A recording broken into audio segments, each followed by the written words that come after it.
Example 2.5.6b. Two three-phase loads are connected in parallel. Load 1 operates at 250 kVA, 0.707 lagging. Load 2 operates at 150 kilowatts at 0.95 lagging. The line-to-line voltage of the load is 3.8 kilovolts. Find the magnitude of the source voltage and the real and reactive power delivered by the supply if the feeder impedance is 0.5 plus J2 ohms per phase. So this is a really common type of power engineering analysis that's done. A lot of times we don't know the impedances of loads, but we do know their real and reactive power draw, or we know their apparent power draw and their power factor. So this is probably the most power engineering-esque example that we've done all semester. Very typical of something you would do if you were working as a junior engineer in a power system. So the givens here. For load 1, we know the apparent power, 250 kVA. I guess more specifically, we know the magnitude of the apparent power. We were also told what the angle is, although it was indirectly given to us because we were told power factor, 0.707. We were then told something about load 2. We were told that the real power from load 2, P, is equal to 150 kilowatts. And we were told that its power factor is 0.95. Both of these were stated as lagging, so we know that they point in the same direction. They're inductive circuits. We were then told the line-to-line voltage of the load. So I'm just going to use the placeholder magnitude of VAB here, right? That's line to line. It's got capital letters because it's at the load. I'm going to say that's 3.8 kV. And then finally we were told something about the feeder impedance, 0.5 plus J2.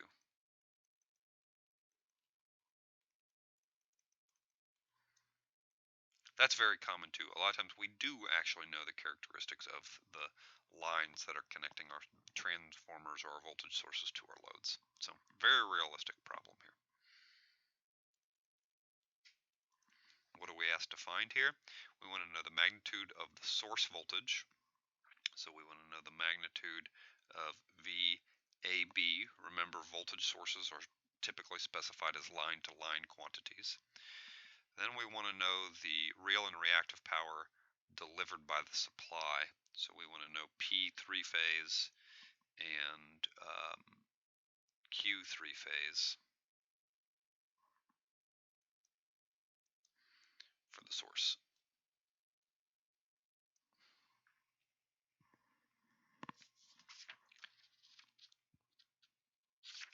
Okay, so now that we've summarized everything, let's work on our solution here. When you are given loads that are specified as power loads instead of impedance loads, you can just put them in parallel. It doesn't matter if they're Y or delta connected. And then once you do that, you use the one-line diagram or the single-phase equivalent model to do the analysis. So I'll show you how to do that here. We're going to model phase A just like we always do. So that's A, that's N. We need to insert our feeder impedance, which was 0.5 plus J2. Then we have two loads. It doesn't matter if they're Y or delta, they're still going to be in parallel. This was the case in other examples. And we just write S1 here and S2 here. We'll label that A, and we'll label that node N. So this just represents single phase power for the circuit of load 1, and this represents single phase power for the circuit of load 2. It does not matter if those are on delta or Y because powers are additive. Remember, impedances aren't additive. You have to use rules for paralleling impedances, but that's not true for power. You can just add them straight together. I need to know what the supply voltage here is in a phase quantity, and in the description of the problem it was given to us as a line quantity, so I need to determine V. Well, I was given VAN in this guy, and that's going to be equal to VAB over root 3. So that's 3.8 kV. and that gives me 2,193.93 volts. So the magnitude of the voltage across these two load devices is 2,193.93 volts. So to do this analysis, what I need to do is I need to combine the two loads together, and what I'll determine is that the S three-phase of the load devices is equal to S of load 1 plus S of load 2. Again, no concern of whether they're Y or delta. So remember, typically load devices are specified to you in total three-phase power consumption. So we're just, unless we're told otherwise, we need to assume that that's a three-phase number. So in the problem statement, we were told that the magnitude of S1 is equal to 250 kVA. And we were told that the power factor angle is 0.707, so we can get the angle of the apparent power by taking the inverse cosine of the power factor. That tells us that S1 is equal to 250 e to the third at an angle of 45 degrees volt amps. For the information that we were given about load 2, we know that P2 is equal to 150 kW. We can determine the angle of the power triangle for load 2 by taking the inverse cosine of 0.95.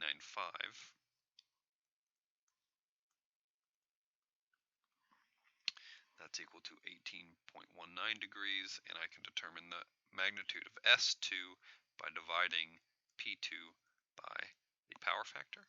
So that's 150 e to the third divided by 0.95. So combine those together and you get S2 is equal to 157.895 at an angle of 18.19 degrees volt amps. So that's these are three-phase numbers, but the method is the same as what we've been doing for a couple of classes now, so nothing surprising there. The total three-phase power in the load is therefore just S1 three-phase plus S2 three-phase. Those are the two values we just calculated there. And so that's just going to be 250 e to the third at an angle of 45 degrees plus 157.895 at an angle of 18.19 degrees. Add those two together and you're going to get 397.356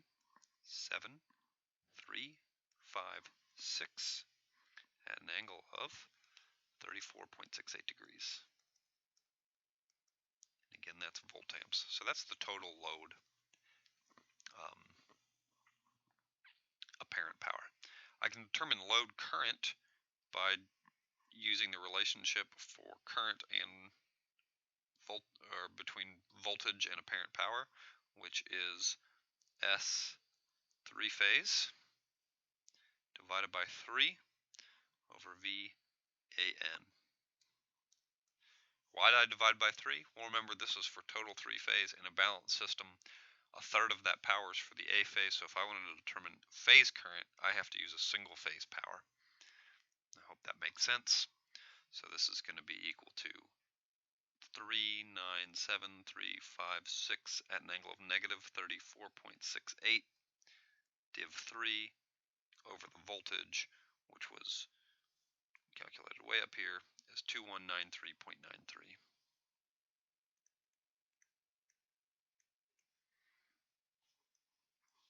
Say angle 0 since we're using it as the reference.